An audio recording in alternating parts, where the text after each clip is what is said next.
Hi everyone, in this video I'll demonstrate how to create a malicious Windows shortcut file or LNK file that will look like a Microsoft WordPad document, but when clicked it will execute a reverse shell, and we'll talk a little bit about how this can be abused to trick users into executing malicious code. So here I have my lab environment with Windows domain controller, do login, and my call machine, so let's jump right into it. First I'll need to log in.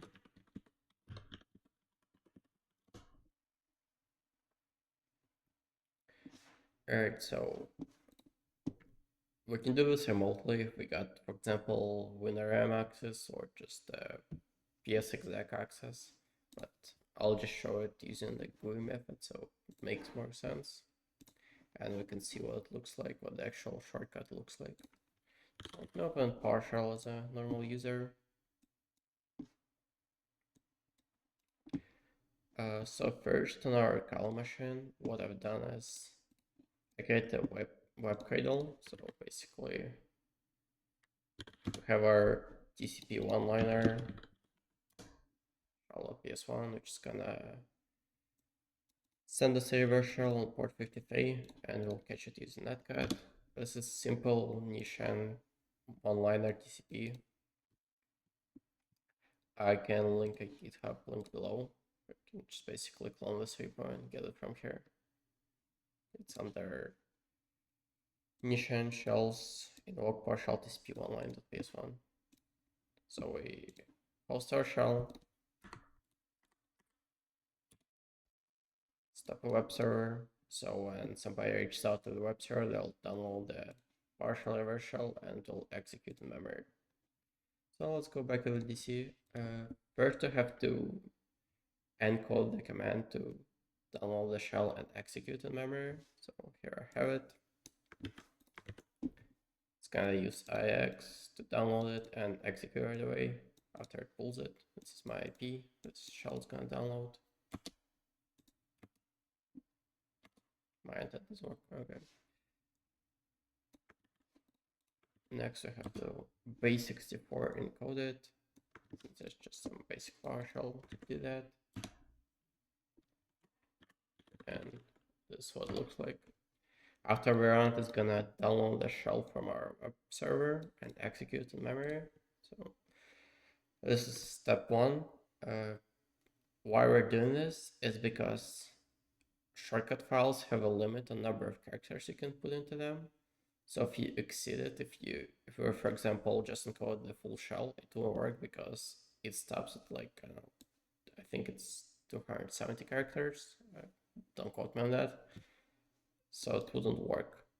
And this command is much shorter, but it will achieve the same result. So that's why we're doing it. All right, let's move on to the next step, which is creating a malicious LNK file. So first we need to create a Windows COM object.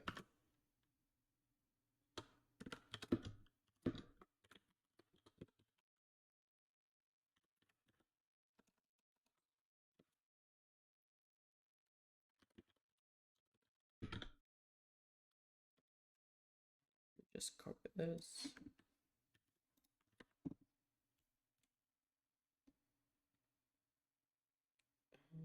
Looks right.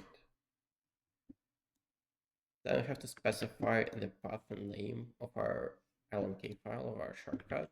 So we do it like this. Link object create shortcut file and we specify directory and name. We'll just call it like invoice.lnk. And it's gonna create a shortcut file on our desktop right here, so we can see it. And we're done. Next, this is not really necessary, just sets how the target program window will display the shortcut, but so. Next, we set the program to run for the shortcut. Here we'll specify PowerShell to be run. That's just the full path to PowerShell.exe. And next we can assign a shortcut an icon from anything we want. We can make it Microsoft document, we can make it calculator, we can make it notepad. So here I'll choose WordPad because it's installed here, and all we have to do is specify the location of WordPad.exe, and it's gonna use its icon. So again, you can use calculator, you can use notepad, whatever you wish. So let's set that.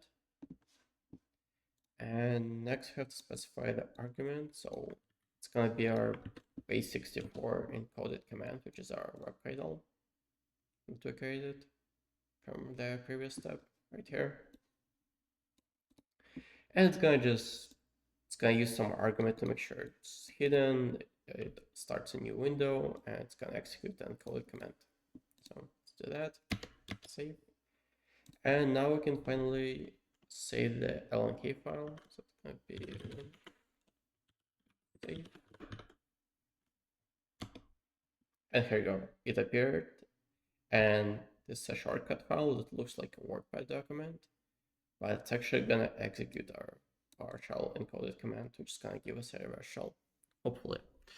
So let's test it. Let's make sure in our color we're all set. We have our web server. Let's search the reverse shell. And we have our netcat. I'm using Error app to make sure we get our app complete and all that. You can install it. So let's try to run it. I just double click it.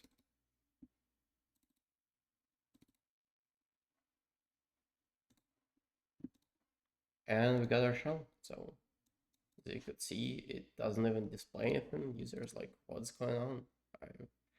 I'm trying to open this document, but it doesn't work. Here we go. We got a full reverse shell on our system. Oh. Am I? Firewall key start on the domain controller. Right there, you see. So yeah, that was the demo. I'll link this in the description below. This is the article you could follow. Fish and Oil plus LNK. And yeah, you can just take users into clicking LNK files to execute code. And let's talk about use cases. So we can use this in many different ways. For example, we can host this LNK file on a web dev share and create a Windows library file to email it to the user. And once they open the Windows library file, they'll see our LNK file and they'll click it and that will execute a reverse shell. Or for example, we can host it on the share if we're inside of the main environment and there are shares we can access. We can host the .lnk file. For example, if we see a share called finance and we see a bunch of invoices, we can create one looks like an invoice and just name it .lnk file and maybe someone will click. Or for example, we can modify an existing LNK file if there's like a PowerShell shortcut that does something, we can modify it in hopes that someone will click it or there's a scheduled task to transit. So as you can see, there are lots of ways we can go about it using this technique to trick users into executing something malicious. I hope this was useful. Hope you enjoyed it. I'll link this in the description, this article and Nishan GitHub. So if you have any comments, please leave them below, like, subscribe, and thank you very much. I hope to see you in the next one. Bye.